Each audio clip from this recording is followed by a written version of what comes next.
अस्सलाम वालेकुम नाज़रीन, मैं हूं इमरान सुहेल और आप देख रहे हैं मेट्रो टाइम न्यूज़ और मेट्रो टाइम स्पोर्ट्स के साथ हम आपके सामने आए हैं। पाकिस्तान और भारत का वर्ल्ड कप T20 में जो मैच हुआ उसमें पाकिस्तान मैच तो हार गया, लेकिन दो चीज़ें बड़ी कंट्रोवर्शियल हुई। अफसोस के साथ कहना पड़ेगा कि इंटरनेशनल क्रिकेट खेले हुए टेस्ट क्रिकेटर, साबिक कप्तान, सब लोगों ने बहुत बहुत बड़े तज्जिए दिए कि ये नो बॉल नहीं था। वो बॉल जो बॉल को हिट लगने के बाद बाउंड्री तक गया, 3 रन हुए, वो भी कंट्रोवर्शियल हो गए। बजाय कि हम ये कहते कि हम अच्छी क्रिकेट नहीं खेले तो हम हार गए। हमने सारा का सारा मलबा जो है वो अंपायर्स के ऊपर डाल दिया और कोशिश की कि किसी तरीके से हम जान छुड़वा सकें। और वो इंटरनेशनल क्रिकेटर वकार यूनुस, शुएब अख्तर, ब्रैड हॉज और ये सारे क्या बातें कर रहे थे, मुझे तो इनकी बात समझ में नहीं आई। लेकिन इन सारी बातों का खुलासा करने के लिए, इस बात का पोस्टमार्टम करने के लिए मैं आज ग्राउंड में मौजूद हूँ। मेरे साथ अंपायर भी होंगे जो कि बड़े तजर्बाकार अंपायर हैं और उनको सारे रूल्स और रेगुलेशन का पता है। पिच पर चलते हैं कि असल में हुआ क्या था और क्या होना चाहिए, रूल्स क्या कहते हैं। अस्सलाम वालेकुम, क्या हाल है? ठीक ठाक है। अस्सलाम वालेकुम जी। अच्छा, आज हम कुछ डिस्कस करने आए हैं पाकिस्तान और भारत के दरमियान जो मैच हुआ था। नो बॉल के लिए रूल क्या है? जब भी वेस्ट हाइट से ऊपर बॉल आता है तो बैट्समैन का वहाँ कहाँ खड़े होना ज़रूरी है और उसके लॉ क्या था? ये हमारे पास बैटर हैं। प्लीज़ सर, आप अगर यहाँ आ जाइए और अंपायर आपको जी सर ऐसा है कि ये बॉल ले लें। अपराइट स्टैंडिंग पोजीशन जो होती है ना, उसको देखा जाता है। अंपायर जो होता है ना, अपराइट स्टैंडिंग पोजीशन को देखता है। अब वो अपराइट स्टैंडिंग पोजीशन जो क्रीज के अंदर होती है, ठीक है ना, वो इस पोजीशन पे खड़ा था जी। पॉपिंग क्रीज क्या होती है? पॉपिंग क्रीज, ये पॉपिंग क्रीज जो अपराइट स्टैंडिंग, इस लाइन से लेके उस लाइन तक पॉपिंग जी, इस लाइन से लेके और स्टंप्स तक जो होती है ना, 4 फुट की जो पॉपिंग क्रीज होती है। सर आप ज़रा आइएगा ज़रा, ये बैटर आ रहे हैं जी, ये देखें, ये अब लाइन के ऊपर सर प्लीज़ खड़ा। हाँ जी, ये पोजीशन थी विराट कोहली की, ठीक है। ये पोजीशन थी, बिल्कुल ये पोजीशन थी, ये अपराइट स्टैंडिंग पोजीशन ही है। एक मिनट, कैमरामैन को कहूँगा थोड़ा सा अगर आप साइड पे चले जाएं तो जी। ये अपराइट स्टैंडिंग पोजीशन ही है, ठीक है। अंपायर ने जज करना होता है कि बॉल जो है वेस्ट साइड पे, जब अपराइट स्टैंडिंग पोजीशन है वहाँ तक बॉल वेस्ट साइड से ऊपर जाएगी या नहीं जाएगी, उस हिसाब से अंपायर। वेस्ट साइड ज़रा बता दें कि वेस्ट साइड किसको कहते हैं? ये जो हमारा जो ट्राउज़र का जो एज होता है ना, इसको हम वेस्ट साइड कहते हैं। इस पोजीशन से ऊपर अगर बॉल जाती है तो फिर वो नो बॉल कॉल होती है। अंपायर यहाँ तक भी दे सकता है अंपायर नो बॉल? जी बिल्कुल बिल्कुल, इसके करीब बिल्कुल जो है ना वो दे सकता है। अगर वो सेटिस्फाई होता है कि जी ये वेस्ट हाइट थी ऑलमोस्ट, या डेंजरस बॉल थी, तो वो इसको वेस्ट हाइट दे सकता है। तो इस पोजीशन पे आके वो नो बॉल इसको कॉल करता है, ठीक है। वो नो बॉल कॉल होगी और ये लेग अंपायर जज करता है और ये कॉल अंपायर ये देख सकता है कि हाँ अगर तो आउट हो रहा है तो फिर भी कॉल कभी भी कर सकता है। मैं इसको बता दूं कि इसमें जो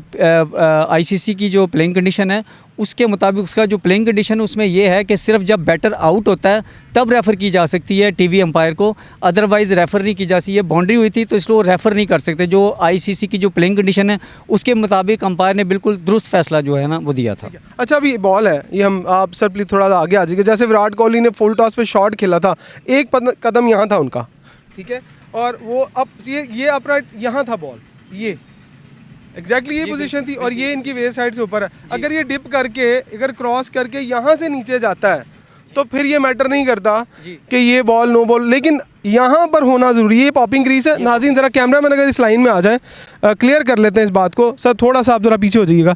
ये हम लाइन दिखाते हैं, लाइन के सामने ये है जी वो लाइन। इस लाइन के अंदर अगर बॉल वेस्ट साइड के ऊपर हो तो नो बॉल होता है, पीछे जाए चाहे के नीचे चला जाए। बिल्कुल ऐसा ही है, अगर इसके ऊपर होगा तो फिर नो बॉल होगा, अदरवाइज पीछे जाके अगर वो डिप भी कर जाए तो वो कंसीडर नहीं होता। बिल्कुल, अगर है तो फिर नो है। जी बिल्कुल, यही अपराइट पोजीशन है पॉपिंग क्रीज। इस जगह से ही हमने अंपायर ने जो है ना उसको जज करना होता है। ठीक हो गया, thank you very much sir. अब हम बात करते हैं जी थोड़ा, क्योंकि कैमरामैन ज़रा अदनान इधर आ जाए ज़रा आप।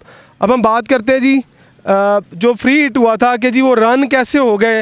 वो रन नहीं बनते, रूल है नहीं है, उस पर भी हम आपको बता देते हैं। ये देखिएगा, ये बॉल को अगर बॉल हिट करता है तो पीछे चला गया बॉल।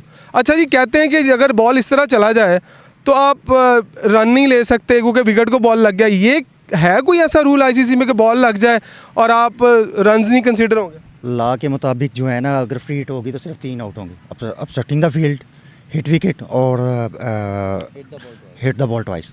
अदरवाइज उसके अलावा जहाँ पे भी बॉल लगे वो स्कोर होगा। यानी कि बॉल लग के अगर यहीं पे गिर गया और कीपर पीछे है और भाग के रन ले लिया तो कंसीडर होगा? बिल्कुल कंसीडर होगा, स्कोर है ये। और अगर भाग के पीछे बाउंड्री को चौका होगा तो चौका भी होगा? बिल्कुल बिल्कुल सर। ऐसा कोई रूल तो नहीं है जैसे कि बहुत सारे इंटरनेशनल क्रिकेटर ये कह रहे थे जी वो डेड हो जाता है। डेड कब होता है? जब कीपर के हाथ में आ जाता है बॉल। कीपर के हाथ में या बॉलर के हाथ में फाइनली सेटल हो जाता है, फिर डेड बॉल होता है, अदरवाइज बॉल डेड नहीं होता। अदरवाइज बॉल डेड नहीं होता। बहुत शुक्रिया आप दोनों का, थैंक यू वेरी मच। दोनों ही ऑलमोस्ट सीनियर अंपायर और काफ़ी तजुर्बा रखते हैं। थैंक यू बैटर का भी सर आपका कि आपने हमारी हेल्प की। बात बताने का मकसद ये था कि जितनी मर्ज़ी सराहियाँ आप कर लें, जितनी मर्ज़ी आप बातें कर लें, आप हारे हैं अपनी बुरी क्रिकेट की वजह से। आप उसका ज़िम्मेदार अंपायर को क्यों ठहरा रहे हैं, उस नो बॉल को क्यों ठहरा रहे हैं जो कि बाय लॉ दिया गया था। और जब रस्मस आए बाबर आजम उनके पास, तो उन्होंने बताया कि बेटा जब बॉल चला गया था ना छक्के के बाहर, तो फिर मुझे पूछने की ज़रूरत ही नहीं थी। अगर वो आउट होते, अगर वो कैच पकड़े जाते, तो मैं पूछता कि दिस इज़ द डेंजरस। एक और सवाल उठा कि जी कोहली कहने पर नो बॉल दिया गया, कोहली ने उसका बनता था। आप क्रिकेट इतनी खेलते हैं सारे, जब भी नो बॉल आता है हाइट पे तो हम फौरन अंपायर को कहते हैं नो बॉल क्यों नहीं दी, नो बॉल क्यों नहीं दी। तो ऐसे बैटर भी कहता है कि भाई नो बॉल था ये। तो उस अंपायर का जो ऑन फील्ड खड़ा है उसका राइट है कि उस डिसीजन को कितनी देर होल्ड करता है, मैच की सिचुएशन क्या है। और एक और चीज़ है, जब आपका मैच टेलीवाइज हो रहा होता है, टीवी पे चल रहा होता है और आपके पास अंपायर टीवी की सहूलियत मौजूद है, तो अगर आपके जेहन में डाउट है कि ये बॉल नहीं है नो बॉल या बॉल है, डाउट पर आप टीवी को रिव्यू पे जाते हैं और उसको कॉल करते हैं, यार मुझे समझ नहीं आई जी, मुझे बताओ। अगर अंपायर को ये बात समझ में आ गई है कि वो नो बॉल है, तो फिर वो क्यों नो बॉल नहीं देगा। और बाबर का इतनी जल्दी वापस चले जाना आपकी समझ में आ गया होगा, उस बच्चे को समझा दिया गया था कि ये रूल ऐसे ही है। हमारी आज की वीडियो में हमने कोशिश की कि आपको बताएं कि रूल्स क्या कहते हैं। जब बॉल फ्री हिट पे बॉल हिट करने के बाद बाउंड्री के पास जाता है या कहीं भी जाता है तो रन्स ले सकते हैं नहीं। और दूसरा था कि ओवर वेस्ट हाइट का रूल क्या है। उम्मीद है आपको इस वीडियो में बात भी समझ आ गई होगी। हमारी साइड वाली विंडो में जो जो चल रहा है वो भी आप देख रहे होंगे। अपना बहुत सारा ख्याल रखिएगा, हमारे चैनल को ज़रूर सब्सक्राइब कीजिएगा। हम इसी तरह से आपको ऑन ग्राउंड जो चीज़ें होंगी उसको डिफ़ाइन करेंगे। इसके लिए मैं स्पेशल थैंक जो है वो हमारे सीनियर अंपायर्स हैं उनको भी बोलूँगा। आपका बहुत शुक्रिया। अल्लाह हाफ़िज़।